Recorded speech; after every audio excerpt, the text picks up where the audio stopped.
Hey everybody, welcome back, and here we're just gonna jump right into this video. Welcome to 10 obscure facts about The Legend of Zelda. Number 1, the name of this series. The Legend of Zelda is a neat name for a 30-plus-year-old groundbreaking ever-evolving video game franchise, right? But where does the title actually come from? Well, initially it was called the Hyrule Fantasy in Japan, localized to The Legend of Zelda.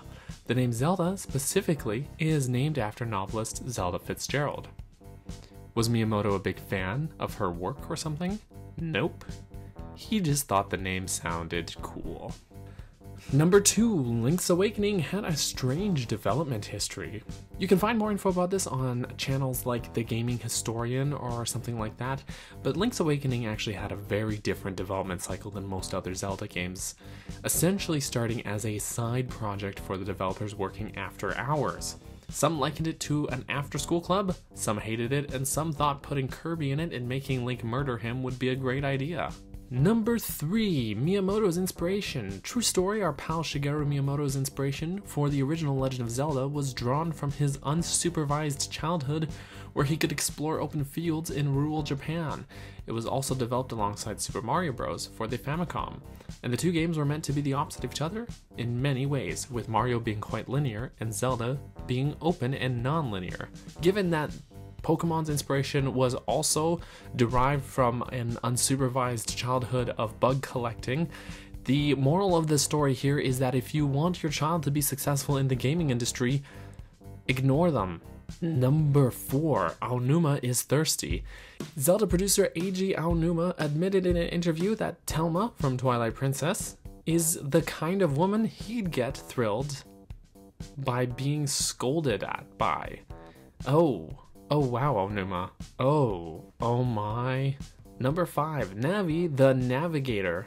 Hey, listen, you all know who says that. Our pal Navi the Fairy? Her name essentially is just short for Navigator because, well, she's something of Link's companion and guide throughout the game. Little known piece of trivia though is that she was inspired by one of the developer's friends. Kensuke Tanabe, the game's scenario writer, once said in an interview that while traveling together, his friend would act as the navigator and would often pester him with directions, even if he'd already given those directions. This was implemented in the game in the form of Navi the Fairy as just a little wink and a nod to his friend. Number 6, beating the Running Man. We know that during Ocarina of Time's development that a lot of content got cut out. The game was initially going to be released with an expansion called Ura Zelda, which would include extra dungeons, items, and more. This never came to be, however. One of the pieces of cut content would have been a way to beat the infamous Running Man. In the retail version of the game, no matter how fast you go, he will always beat you by exactly 1 second. In Ura Zelda, it would have included an item that would allow you to beat him. What item is this? Well, none other than the Pegasus boots as featured in A Link to the Past. They also experimented with a lasso item, which would essentially allow you to tie up the Running Man while riding on horseback. However, they ended up cutting this idea as the developers found the idea of Link tying up on NPC to be, quote, too erotic. Number 7, the bananas in Link's Awakening. You remember the bananas in Link's Awakening?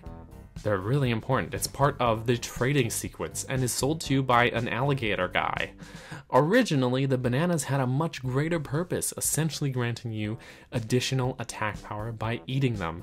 This would come back in the remake in the form of the colored tunic, and again in the remake in the form of a colored tunic. This was eventually cut from the game, however, because the developers found the act of Link eating the banana and his newfound strength to be, quote, too erotic.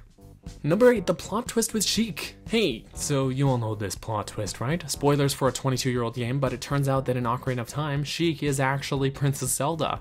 Well, this wasn't initially the plan, however. And when the scenario was changed, they apparently forgot to tell Shigeru Miyamoto. In an interview, Shigeru admits that he didn't find out about the change to the game's story, which included Sheik revealing her identity to be Zelda, until the game was released and he actually played through it on his own time. He was absolutely shocked and angry. Miyamoto later said, however, in an interview, that he's actually glad that this change was made in hindsight, as the original plot twist with Sheik was, quote, too erotic. Number 9, Wind Waker's art style. Wind Waker's art style was modeled after some drawings that Miyamoto did, well, absolutely hammered out of his mind. Yes, after the successful release of Ocarina of Time, while the developers took a day off to celebrate the success of their game, it's reported that, while drunk out of his mind, Miyamoto made a crude drawing of Link on the wall of a bathroom stall and kept shouting, "That's my Zelda boy. That's my Zelda boy." Yes, he was indeed pantsless. Number 10, Makoto Sasaki, cinema scene programmer. During the credits of Ocarina of Time, you might notice the name Makoto Sasaki credited as a cinema scene programmer. The truth is that Makoto was not the cinema scene programmer because there is no Makoto Sasaki. This was actually the name of a dungeon boss that was cut out of the game, but the developers inserted his name into the credits as a sort of inside joke. So what was this cut final boss? Well, little is known about it other than a quick interview in which Miyamoto mentions having to remove the fight for being, quote, too erotic.